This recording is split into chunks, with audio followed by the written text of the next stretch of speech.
दोस्तों, कंपाउंडिंग एक ऐसा शब्द है जिसे हम सभी स्कूल टाइम से ही सुनते आ रहे हैं और आज के समय में तो इंटरनेट पर हर दूसरा आर्टिकल और वीडियो कंपाउंडिंग के बारे में ही बात करते हुए दिखाई देता है।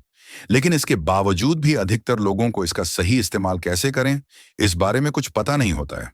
वे अक्सर जिंदगी भर पैसा कमाने के बाद भी करोड़पति नहीं बन पाते और ना ही कभी फाइनेंशियली इंडिपेंडेंस की अपनी जर्नी पूरी कर पाते हैं, क्योंकि उनके द्वारा लिए गए ज्यादातर फाइनेंशियल डिसीजंस जाने अनजाने में कंपाउंडिंग की थ्योरी के अगेंस्ट हो जाते हैं। तो आज के इस वीडियो में हम इसी प्रॉब्लम को दूर करने के लिए कंपाउंडिंग के एक ऐसे फार्मूले के बारे में बताने वाले हैं जो आपको जल्द से जल्द करोड़पति बनाने में मददगार साबित होगा। यह एक ऐसा फार्मूला है जिसके लिए आपको बस 8 साल काम करना होगा और उसके बाद जिंदगी भर आराम ही आराम। कंपाउंडिंग के इस फॉर्मूले को बेहतर तरीके से समझने के लिए हम एक स्टोरी का सहारा लेंगे। तो चलिए शुरू करते हैं। यह कहानी है तीन दोस्तों की, अर्शब, शरद और कार्तिक की। तीनों दोस्त एक ही कॉलेज में एक ही क्लास में साथ साथ पढ़ते हैं। तीनों का याराना इतना पक्का है कि उनकी दोस्ती की मिसालें पूरे कॉलेज में दी जाती है। कॉलेज के लास्ट ईयर तक तीनों दोस्त साथ ही रहे।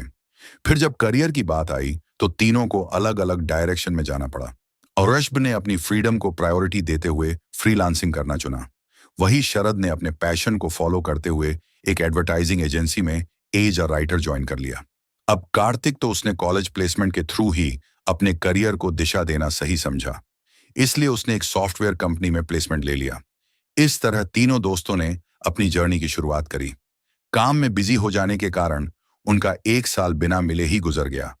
इस 1 साल में अर्शब और शरद फाइनेंस के गणित को समझने की कोशिश कर चुके थे और उन्होंने यह जान लिया था कि केवल मंथली सैलरी से काम नहीं चलने वाला। इसलिए उन्होंने अपनी मंथली सैलरी से कुछ कुछ सेविंग्स करना शुरू कर दी और उन्हें किसी अच्छी अच्छी जगह इन्वेस्ट करना भी स्टार्ट कर दिया। वहीं दूसरी ओर कार्तिक एक बहुत ही हम्बल बैकग्राउंड से बिलोंग करता था और अभी तक उसका माइंडसेट भी वही टिपिकल मिडिल क्लास वाला बना हुआ था। इसी वजह से उसे लगता था कि इन्वेस्टमेंट वगैरह सब फालतू की चीजें हैं, खाओ पियो मौज करो और यही जीवन है, बाकी सब तो मोहमाया है। अपनी इसी फिलॉसफी को फॉलो करते हुए कार्तिक ने एक महंगे से पॉश इलाके में अपने लिए एक फ्लैट रेंट पर ले लिया और फिर वहां से ऑफिस तक जाने के लिए एक चमचमाती ब्रांडेड कार ईएमआई पर खरीद ली। हर महीने उसके पास 1 लाख रुपये सैलरी के आते थे, जिन्हें वह पार्टी करने में, नए नए एक्सपेंसिव मटेरियल खरीदने में यूं ही उड़ा देता था। इसके अलावा मंथ के एंड में जब उसका बैंक अकाउंट पूरी तरह खाली हो जाता था तो वह खर्चों को पूरे करने के लिए क्रेडिट कार्ड का इस्तेमाल भी बिना कुछ सोचे समझे करता था। अब 1 साल बीत गया।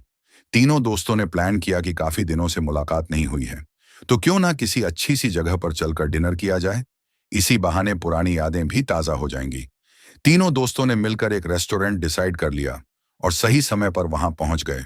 इतने दिनों बाद मिलने पर तीनों बहुत खुश हुए और उनकी बातचीत का सिलसिला भी शुरू हो गया। काफी देर इधर उधर की बातें करने के बाद उन्होंने सैलरी और फाइनेंस पर बात करनी शुरू की। कार्तिक ने पूछा, भाइयों कैसा, क्या चल रहा है करियर, कुछ पैसा वैसा आ रहा है या नहीं। इस पर अर्शब और शरद ने जवाब देते हुए कहा, हाँ भाई, आ जाता है। महीने का 70 से 75 हजार और उसमें से कुछ परसेंट सेव करना और इन्वेस्ट करना भी शुरू कर दिया है। यह सुनकर कार्तिक को हंसी आ गई और कहा, 70 हजार में से भी सेविंग्स, यहां मैं 1 लाख रुपए महीने का कमाता हूं और फिर भी मेरे पास कुछ नहीं बचता और तुम दोनों 7 लाख में से भी बचा रहे हो। कमाल है यार मेरे हिसाब से।